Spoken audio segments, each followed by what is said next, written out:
La Iglesia Boston Central presenta el siguiente programa. El mensaje de hoy, alrededor del taller del maestro, lleva por título una obra maestra.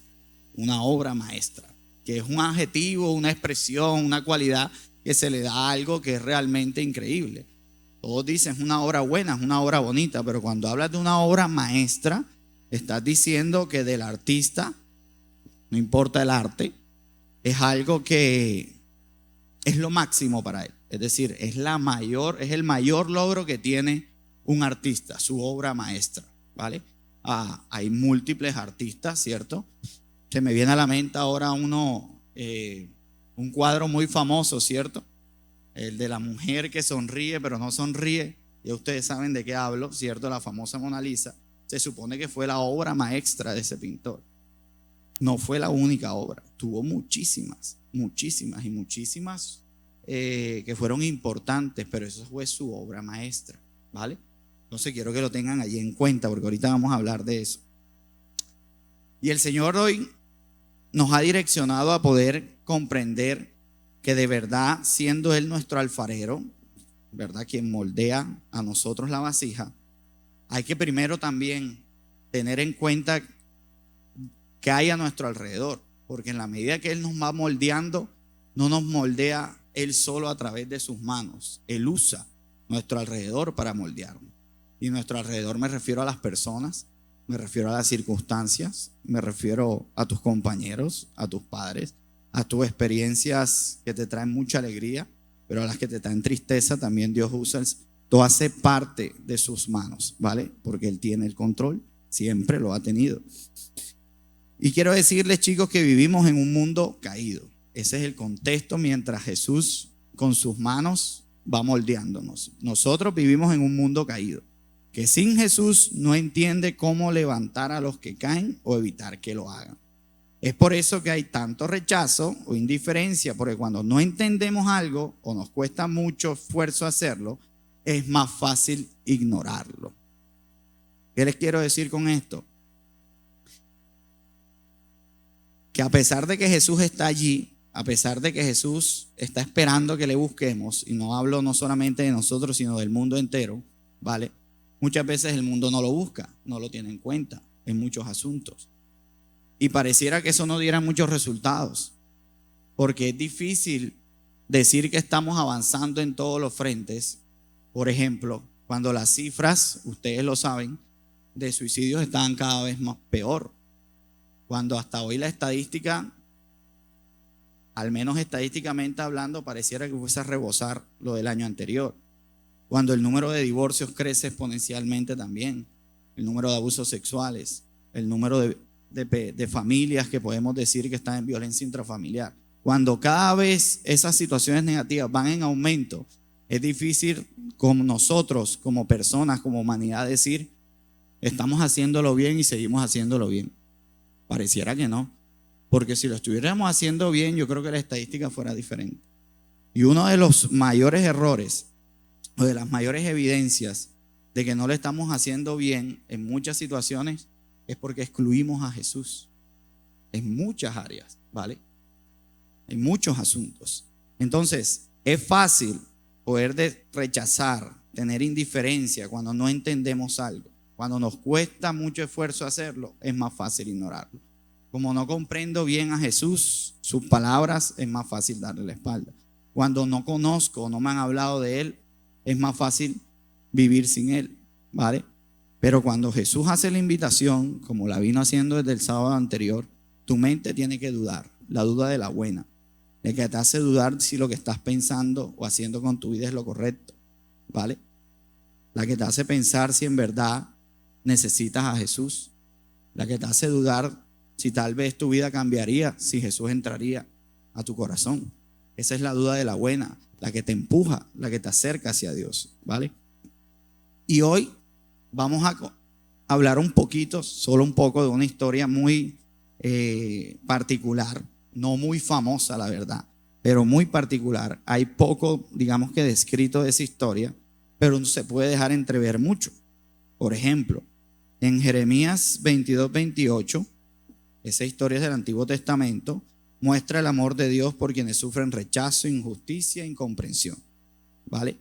Y el versículo puntual, Jeremías 22, 28, es una pregunta que hace el profeta, pero a esa pregunta le anteceden muchas comparaciones que hace Dios. Dios está hablando a través del profeta y está diciendo que por qué han abandonado la oración, que por qué han permitido que el pecado entrara a ellos, que por qué no han orado o no le han clamado como deberían hacerlo. Y está de alguna forma haciéndole ver las cosas que no andan bien, ¿vale? De hecho, es de las profecías que le advierte al pueblo de Israel que se vienen cosas negativas, que se viene Nabucodonosor, Babilonia, se viene una temporada de sufrimiento para su pueblo. Y entre eso que le dice, pregunta al Señor, ¿es este hombre Conías una vasija despreciada y quebrada? ¿Es un trasto que nadie estima? ¿Por qué fueron arrojados él y su generación y echados a tierra que no habían conocido? Para entenderlo mejor, en Jeremías 37:1 dice, en lugar de Jeconías, llamado también Jeconías, hijo de Joacim, reinó el rey Sedequías, hijo de Josías, el cual Nabucodonosor, rey de Babilonia, constituyó por rey en la tierra de Judá. Palabras más, palabras menos, que pasó. El que iba a ser rey, lo desterraron, lo destituyeron. Jeconías iba a ser el rey, no lo fue. Los estudiosos dicen que gobernó más o menos como 3 meses, pero no alcanzó a tener ningún tipo de influencia en verdad en el pueblo de Israel, porque Nabucodonosor lo quitó, conquistó en ese momento Israel, se formó, empezó a formarse lo que se llamó el exilio más adelante, porque muchos del pueblo de Israel se repartieron en tierras vecinas, ¿vale?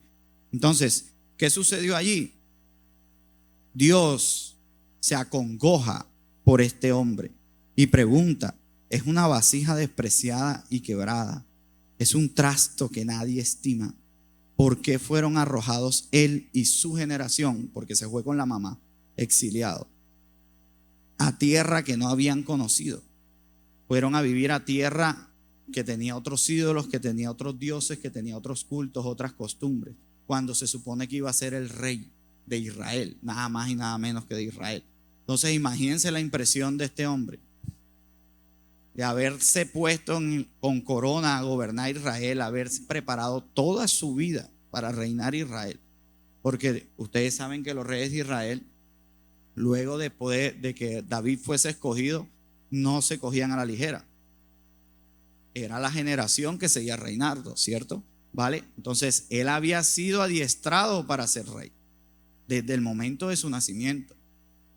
Su mente fue adiestrada y educada. Le lavaron el cerebro, por decirlo así, porque él iba a ser el rey. Ese fue el propósito que le enseñaron desde que estaba niño. Y una vez logra lo que se supone que era el propósito de su vida, y lo cortan enseguida. Imagínense el impacto emocional de este Jeconías. De verdad fue fuerte, ¿vale? Y no solamente fue exiliado él, también su madre. Y no fue a otro reino, y no fue allá a ser rey. Fue a ser esclavo, fue a ser cautivo bajo las órdenes de alguien que no adoraba a Jehová, ¿vale? Entonces, esto se parece mucho de verdad a lo que pasa con muchos de nosotros. No, pero es que yo no soy rey. Sí, pero en Cristo Jesús estamos destinados a serlo espiritualmente. Somos real sacerdocio, nación santa. Somos escogidos por Dios. Dios nos pensó desde antes de la fundación del mundo, dice la palabra. ¿Qué les quiero decir con esto? Que muchos nacen y en el corazón de Dios están destinados para algo, pero el mundo y el enemigo se encarga de hacerte caer y pensar que no es así. Te lleva a cárceles espirituales, te lleva a dolor, sufrimiento, tristeza, depresión, ansiedad, y la lista es larga, para poder distraerte en lo que en verdad es tu propósito, de lo que en verdad hacia dónde vas, ¿vale? Miren,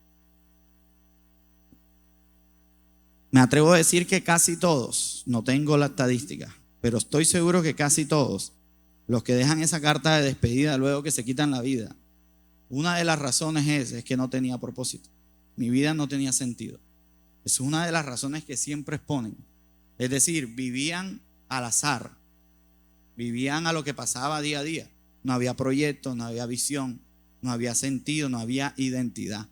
Pero en Cristo Jesús, nosotros desde nuestro nacimiento, desde la concepción, desde las entrañas del vientre de nuestra madre, ya fuimos escogidos por Él, a través de Cristo Jesús.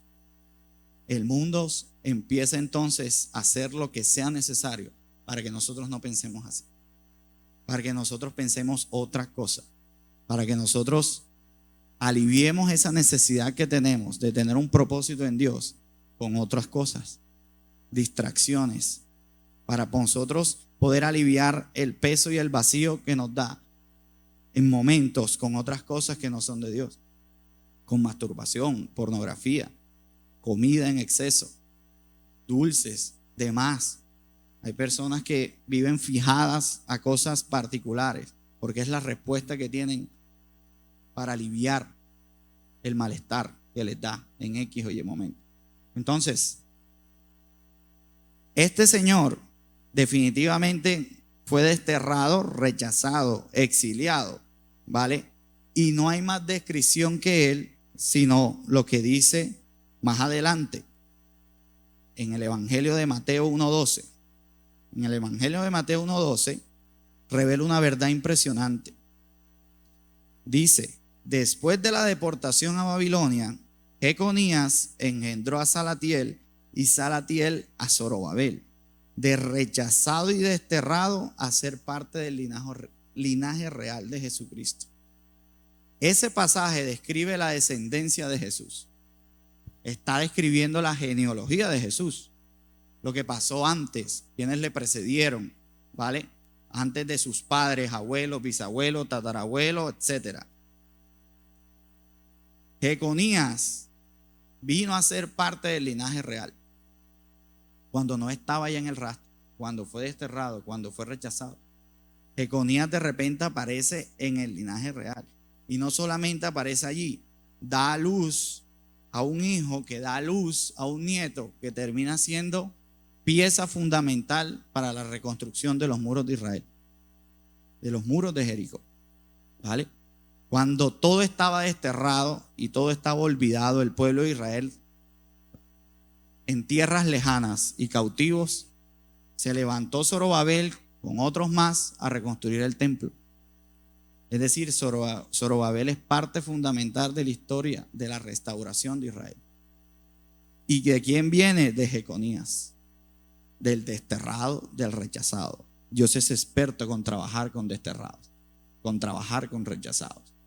Si usted cumple los requisitos, para usted cumplir los requisitos de ser exaltado, de ser amado, para ser amado, exaltado, privilegiado, todos los adjetivos positivos que usted se le ocurran con Dios, entre los requisitos tiene que estar rechazado, menospreciado y demás, ¿vale? Eso lo hace principal candidato. Principal candidato. Jesús más adelante hablaría de eso. Y Jesús hablaría en Mateo 5:3: bienaventurados los pobres en espíritu, porque de ellos es el reino de los cielos. Bienaventurados los pobres en espíritu, porque de ellos es el reino de los cielos. Los pobres de espíritu, es decir, lo que en su espíritu no hay riqueza, no hay gozo, no hay alegría, hay aflicción. Ellos son bienaventurados, de ellos es el reino de los cielos. Esto es fácil traducirlo en aquellos que están pasando por una batalla o han pasado por una batalla, en los que están luchando con tristeza, en los que luchan con ataques de ansiedad, pánico, depresión, en los que todavía les cuesta dejar de cortarse, en los que dejar de beber es un lío, drogas, en los que les cuesta relacionarse con los otros porque son tan inseguros de sí mismos que les cuesta hasta hablar, en los que les cuesta todavía relacionarse con su familia porque hay mucho resentimiento ahí guardado de todo lo que te han dicho. Esos pobres de espíritu, ellos son esos pobres de espíritu. A eso se refiere Jesús. Jesús se refiere a los menospreciados, ¿vale? a los que no, la sociedad olvida, los que le hablaba al principio. Es fácil ser indiferente con indigentes de la calle, porque finalmente para entenderlos toca escucharlos y conocer la historia de por qué decidió consumir droga. Eso es una historia que hay que contar, que hay que escuchar para poder comprender en verdad. Pero eso implica tiempo, esfuerzo, ¿cierto? Eso implica dedicación. Es más fácil pasar de largo, regalar una moneda por nuestro alivio emocional más que otra cosa. Pero cuando te sientas al lado de alguien que en verdad está en la calle, que ha pasado por la calle, vas a comprender perfectamente por qué se decidió por la droga. Porque estaba quebrado, porque estaba totalmente arruinado, porque estaba literalmente viviendo en una pobreza de espíritu, en donde el efecto pasajero de la droga era una opción bastante razonable, emocionalmente hablando. Entonces, de verdad que Dios se está refiriendo a ellos aquí, que Dios les está hablando a ellos aquí, ¿vale? Miren, más adelante, en el versículo 13 de mismo Mateo 5, el Señor habla: vosotros sois la sal de la tierra, pero si la sal se desvaneciere, ¿en qué será salada? No sirve más para nada, sino para ser echada fuera y hollada por los hombres. Y ustedes se preguntarán, antes de hablar de ese versículo, bueno, ¿qué tiene que ver todo esto con vasijas? ¿Qué sucede cuando tú quieres ser vasija, pero no se te da? ¿Qué sucede cuando quieres ser vasija, pero te cuesta entender que tú puedes llegar a ser una? ¿Por qué? Porque parece en tu vida, en tu apariencia, en tus pensamientos, en tus emociones, que eres todo menos alguien que pueda ser usado por Dios. Por la situación que has vivido, por los padres que has tenido, por las palabras nefastas que atesoras en tu corazón acerca de ti. ¿Qué sucede cuando las experiencias negativas que has sufrido son tan fuertes que te cuesta pensar que Dios puede usarte a ti? ¿Vale? Porque ya no te ves como una vasija, te ves al espejo y te ves roto, quebrado. ¿Qué sucede con las vasijas rotas? ¿Qué sucede con los quebrantados? ¿Qué sucede con los rechazados? ¿Qué sucede con ellos que parecen ser olvidados por la sociedad, por los indigentes, por los que están hoy en un hospital psiquiátrico, por los que difícilmente te acuerdas cuando estás orando? ¿Vale? ¿Qué pasó con ellos? ¿Dónde quedan ellos en medio de toda la restauración, en medio de todo el amor que Jesucristo hace y nos dice a través de su palabra? ¿Cómo explicas el proceso que tienes?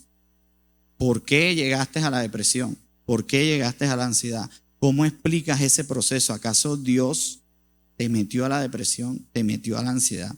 ¿Qué sucedió? ¿Cómo lo explicas? ¿Cómo explicas que estás buscando de Dios y te cuesta ahora más orar que antes que no buscabas de Dios? ¿Cómo explicas que estás caminando en el Señor y parecieras que los pensamientos de muerte se acrecentaran? ¿Cómo explicas, cierto, que ahora que buscas más de Dios tus padres te tratan peor? ¿Cómo explicas que antes que andabas en desorden y demás te daban permiso para todo y ahora se ponen bravos porque vienes a la iglesia? ¿Cómo explicas eso en el proceso con el Señor? Porque todo eso parecen quebrantos de una vasija. Intenta ser vasija, pero se me olvida la palabra, los rotos no, las grietas, gracias. Las grietas no te permiten verlo, ¿vale? Es ahí donde la palabra sobre la sal cobra sentido. Porque es fácil decir, nosotros somos la sal, y tú dices, bueno, yo soy la sal. ¿Qué voy a hacer sal yo? ¿A qué voy a saber yo con todo lo que soy? ¿A quién puedo yo darle sabor o sentido si ni yo mismo lo encuentro? ¿Qué sal voy a hacer? Es cuando empieza la obra de restauración del Señor. Y dice que si se desvaneciere, ¿con qué será salada? No sirve para más nada, sino para ser echada afuera y hollada por los hombres. Esa es la razón por la que Dios tiene que hacer algo con aquel que está quebrado, porque lo puede hacer. Esa es la razón por la que se dedica y te hace empezar a sufrir un poco para comprender de dónde viene eso. Porque Él necesita que tu sabor sirva no solamente para ti, para otros. Te necesita salado, en el sentido, digamos que metafórico. Necesita que tengas sal, que tenga sabor. La sal no la recogen del mar y ya. No que llegó al mar y listo, con una escoba y pala barremos la sal y la metemos en la bolsita y vendemos sal. No funciona así. Hay un proceso de purificación que implica un esfuerzo, que implica un tiempo, que implica una preparación. Ese proceso de purificación es a lo que Dios está llamándonos hoy. Porque Dios no se va a quedar solamente de que tú te sientas insípido. Dios va a quedarse de que tú que te sientes insípido no seas joyado más por los hombres, no seas echado fuera por el mismo reino de los cielos.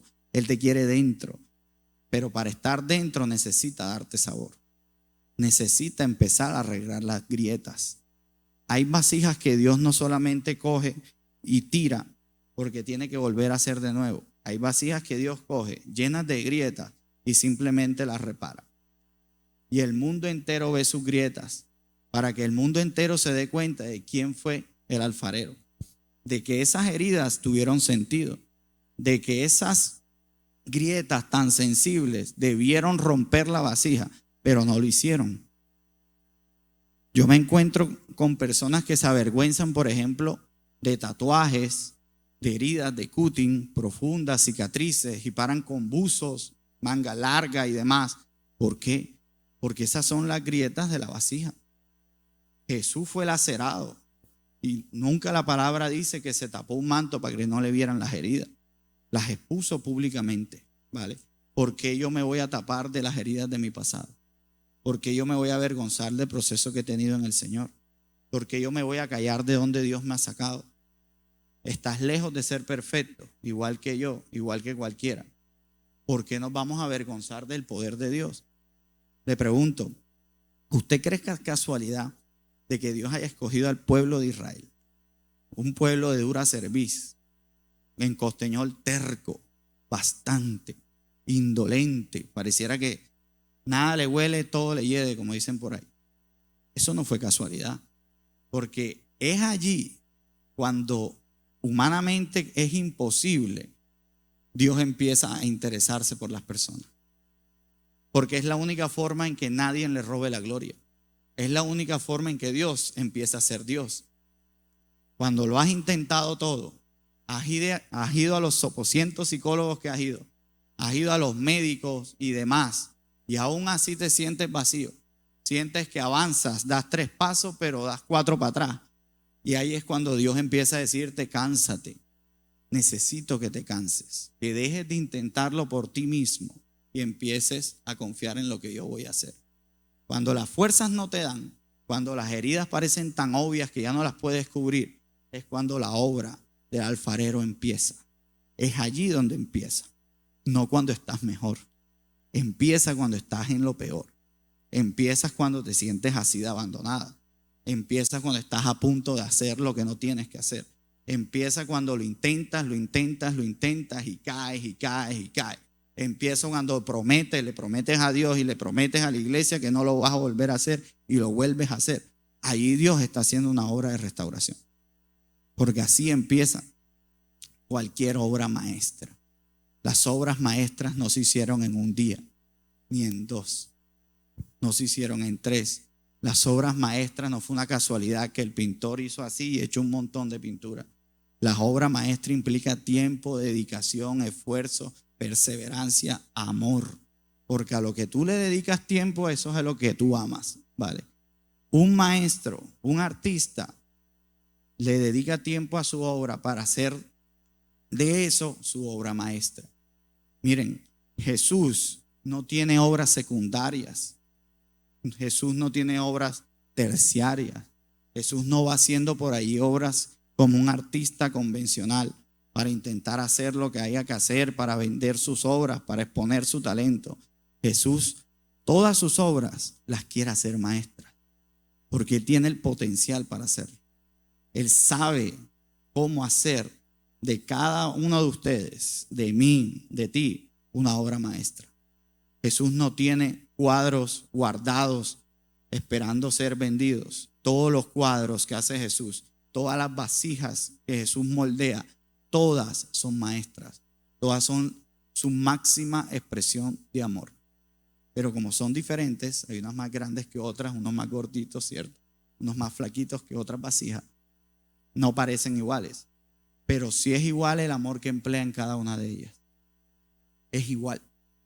Dios está interesado en hacer lo que tenga que hacer para que tus quebrantos y tus grietas empiecen a ser sanados, ¿vale? ¿Por qué? Porque Dios te ama y ya, no solamente por eso. Una obra maestra se caracteriza porque pasa de generación en generación. Una obra maestra se caracteriza porque su fama pica y se extiende en el tiempo. Por eso usted piensa, volviendo al ejemplo, en Da Vinci, y usted dice, la Mona Lisa. No se acuerda de más, a menos que usted sea estudioso del arte. De lo contrario, porque usted sabe que fue lo mejor, ¿vale? Dios se encarga de eso, de que tú seas una obra maestra, de que tu restauración, de que tu disposición, de que tu sanidad, de que tu corazón pique y se extienda, que impacte a otros, que impacte no solamente a los de tu casa, sino a los de tu alrededor. Él no está interesado solamente en sanarte de la depresión para que tú te sientas mejor. Él está interesado en sanarte de la depresión para que te sientas mejor, pleno en Él, y para empezar a ayudar a otros a salir de la depresión.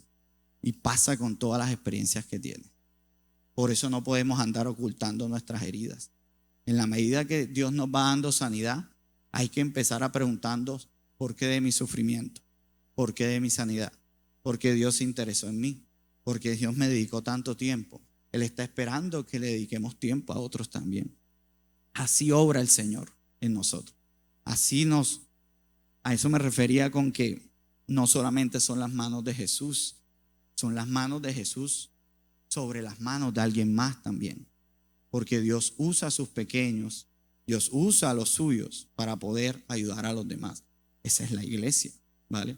Con todos los quebrantos y las imperfecciones, Dios se encarga de hacerse perfecto.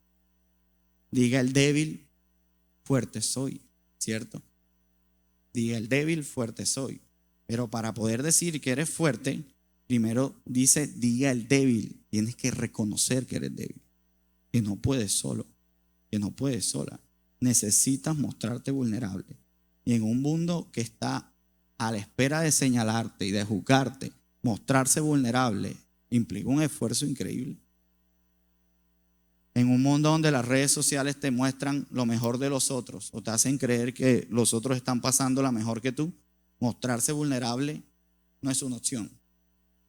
Todos tenemos vulnerabilidades, por más redes bonitas que tengamos, todos. Aquí donde usted me ve, soy bastante vulnerable. ¿Por qué? Porque Dios trabaja todavía conmigo. Yo sé que no soy el mismo hace 10 años, pero probablemente no sea el mismo después de 10 años. Es decir, que lo que Dios va a seguir haciendo en mí todavía es mejor. Eso lo tiene que usted tener claro. Lo que Dios hizo ayer en ti no es el final, seguirá haciéndolo, ¿vale? Él perfecciona la buena obra que empezó, dice la palabra. Él la perfecciona, va paso a paso, paso a paso. Cuando esa obra esté terminada, cuando ese propósito, ¿vale?, con el cual hizo esa obra maestra esté terminada, créame que no lo necesitará más en la tierra. Y por eso hablamos de que ya el Señor cumplió su propósito en no sé quién, en no sé cuándo, cuando parten de esta tierra. Porque créame que Dios lo hizo, ¿vale? Dios lo hizo. Cuando tú te dedicas una vida al Señor, Dios sabe cuándo llevarte a tu presencia. Y va paso a paso, cual vasija quebrantada. Salmo 147, del 3 al 4 dice: Él sana a los quebrantados de corazón y venda sus heridas. Él cuenta el número de las estrellas, a todas ellas llama por su nombre. Él sana a los quebrantados de corazón y venda sus heridas. Cuenta el número de las estrellas y a todas llama por su nombre. A eso me refiero de que Dios no va por ahí sanando como si fuéramos cartas o fichas de dominó, de ajedrez. Dios sabe con quién trabaja. Nombre y apellido. Aun cuántos cabellos hay en su cabeza. Aunque tú digas hay muchos con depresión, lo que tú vives es diferente a otro, aunque los dos los etiquetemos igual. Y Dios lo sabe. Sabe el nombre de cada una de las estrellas. ¿Qué son las estrellas para Dios? su creación, que somos nosotros para Él, sus hijos. Cuando tú aceptaste al Señor en tu corazón, empiezas a dejar de ser solo creación y empiezas a tener un estatus casi igual que el de Jesús, o herederos de su gracia. Somos más que las estrellas. Y si Él cuenta el nombre de las estrellas, ¿cuánto no más interés tiene en ti? No, lo que pasa es que puedes tener la circunstancia que sea. Puedes estar luchando con los pensamientos que sea. Puedes sentir la aflicción más grande de este mundo y sentirse avergonzado por lo que ocultas. Puede quizás la culpa robarte el sueño, quitarte el aliento o el apetito. No será excusa para que Dios se acerque a ti. No será excusa para que Dios se acerque a ti. Dios está interesado en empezar a vendar tus heridas, a sanar los quebrantos de tu corazón. Tú no estás, quien está de alfarero no es cualquiera. Dice la palabra, Isaías 53, la parte A, dice: despreciado y desechado entre los hombres, se refiere a Jesús. Varón de dolores, experimentado ¿en qué? En quebranto. Experimentado en quebranto. Ahí no dice experimentado en hacer milagros, experimentado en sanar enfermos, experimentado en levantar paralíticos. Él hizo todo eso, pero la etiqueta que le pone Isaías cuando profetiza de Jesús es experimentado en quebranto, porque Dios sabía que iba a mandar a su hijo a un mundo lleno de dolor y que el dolor no cesaría a menos que busquesen de Cristo Jesús. Todavía después de 2024 años estamos en la misma situación. El dolor no se ha ido. A pesar de que muchos esperaban que Jesús iba a desaparecer todo lo malo, a vencer todos los imperios y demás, Él no llegó a eso.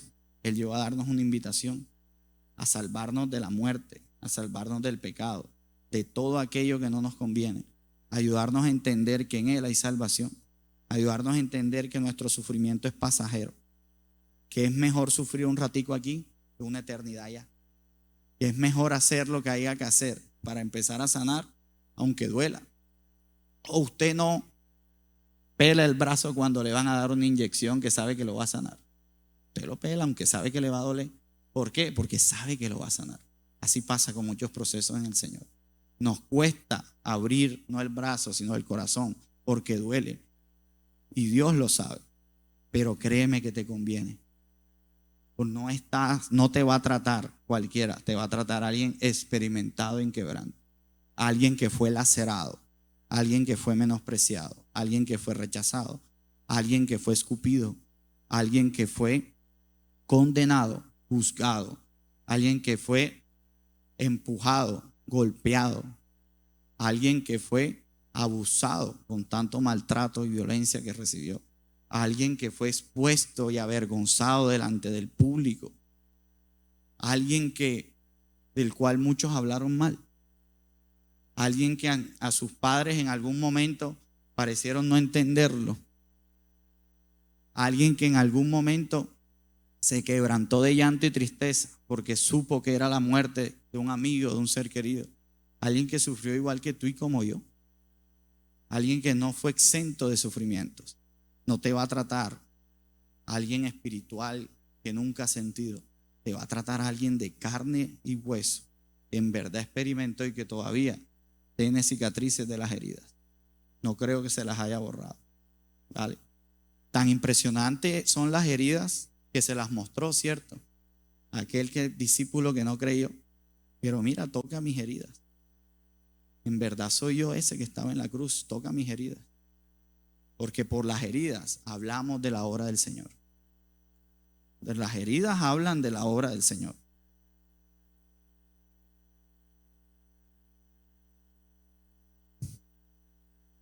Y hoy el Señor les ha regalado un salmo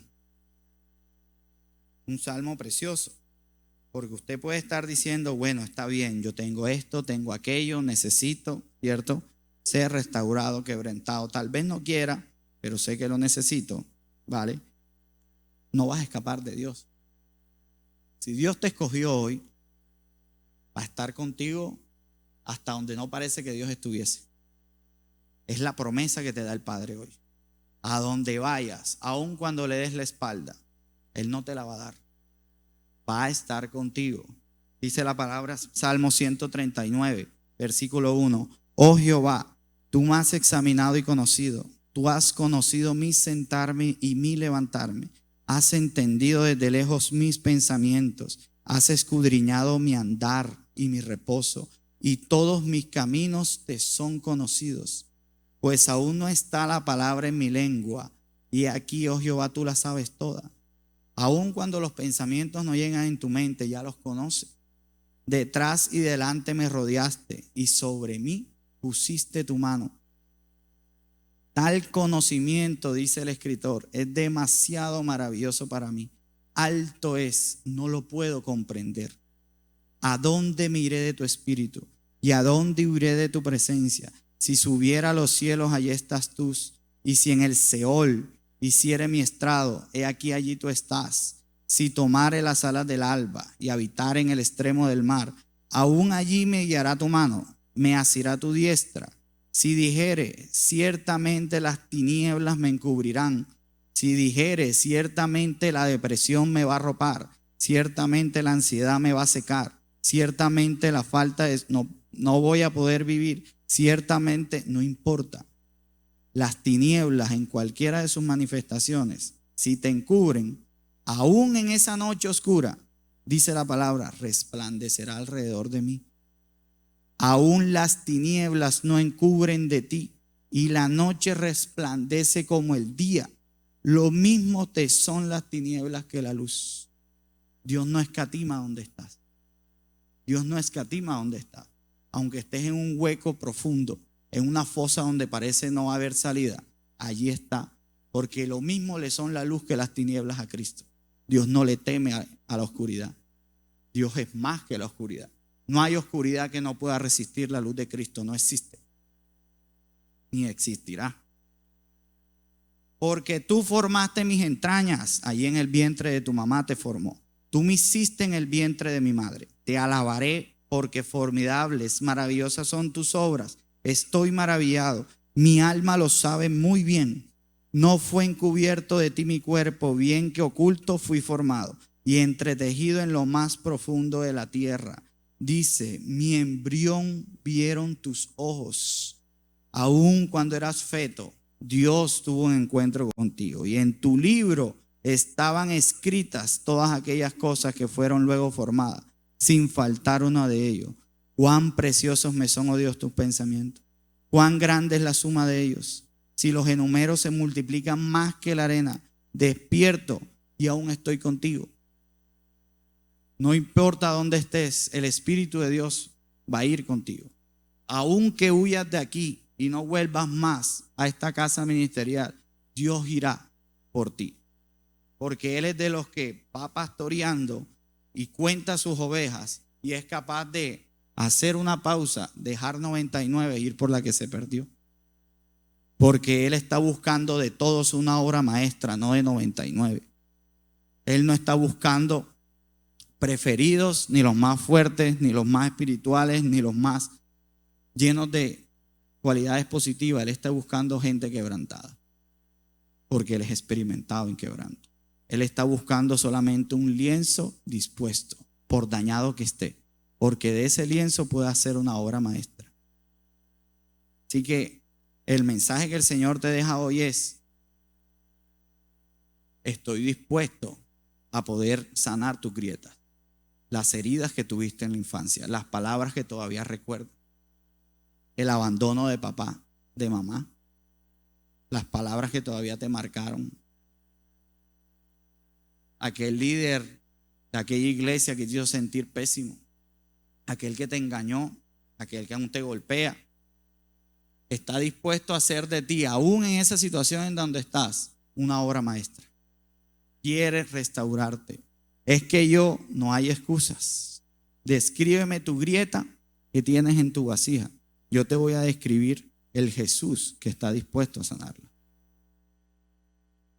En un mundo donde es cada vez más fácil ignorar, en que cada vez es más fácil olvidarse de los quebrantados, de los menospreciados, de los rechazados, que Jesús se interese en ti hace la diferencia. Muchos hablan mal de nosotros, esta generación de jóvenes. Los han escuchado más de una vez, ¿cierto? Lo que pasa es que esta generación, lo que pasa es que los jóvenes de hoy, lo que pasa es que los jóvenes de ahora, y tienden a compararnos con el pasado. Jesús no lo hace así. Ahí no hay sabiduría. Ahí no hay sabiduría. Y el Señor vino a decirte unas palabras preciosas. Y le voy a pedir a todo aquel que puede estar atravesando un momento oscuro, que pueda creer que todavía hay grietas en su vasija, que cree que Dios lo puede sanar, o incluso que duda que lo pueda hacer.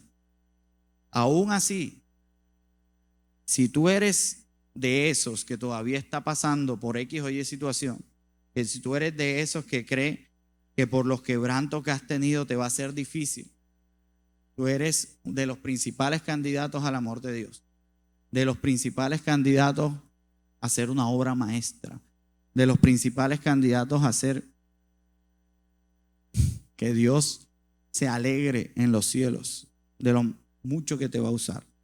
Entonces yo le pido a esas personas que alzan la mano, que se levanten, y nos levantemos todos, y que esas personas puedan alzar los brazos y empezar a orarle al Señor. Les pido que se levanten y empezamos a entonar una alabanza que nos va a llevar a poder experimentar el poder de Dios.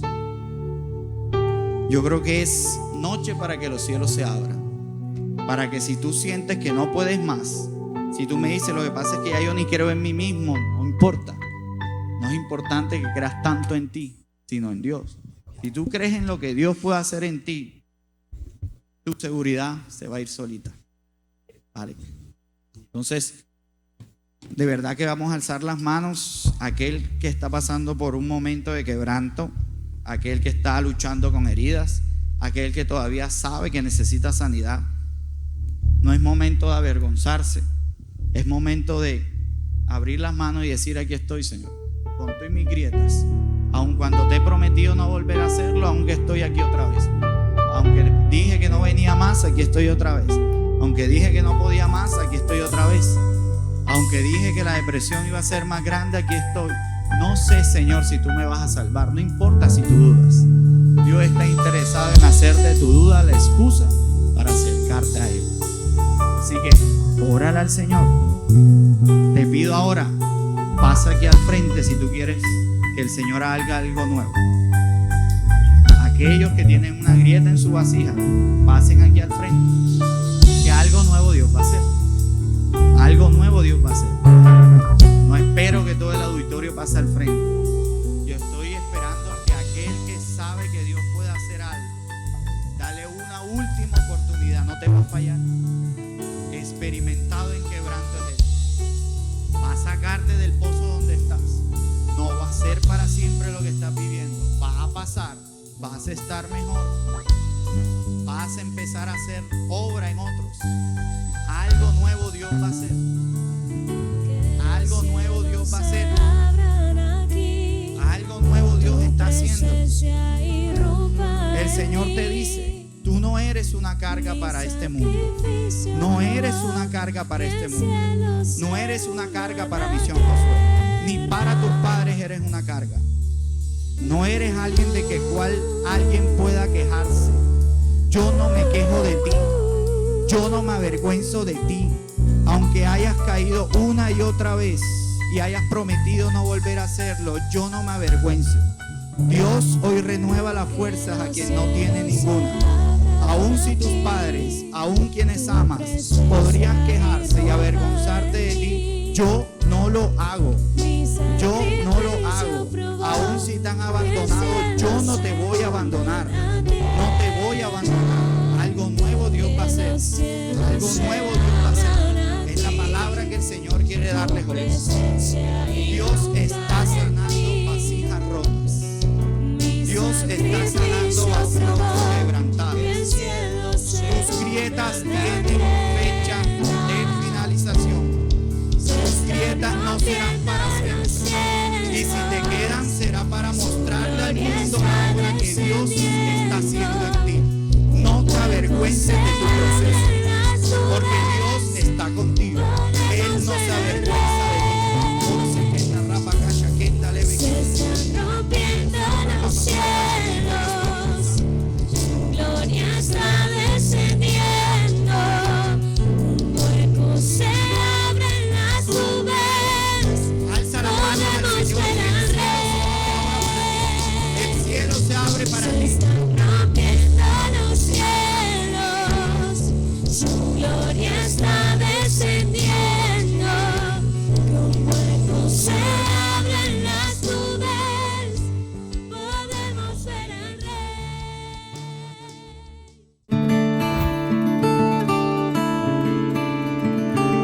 La Iglesia Boston Central presentó el anterior programa.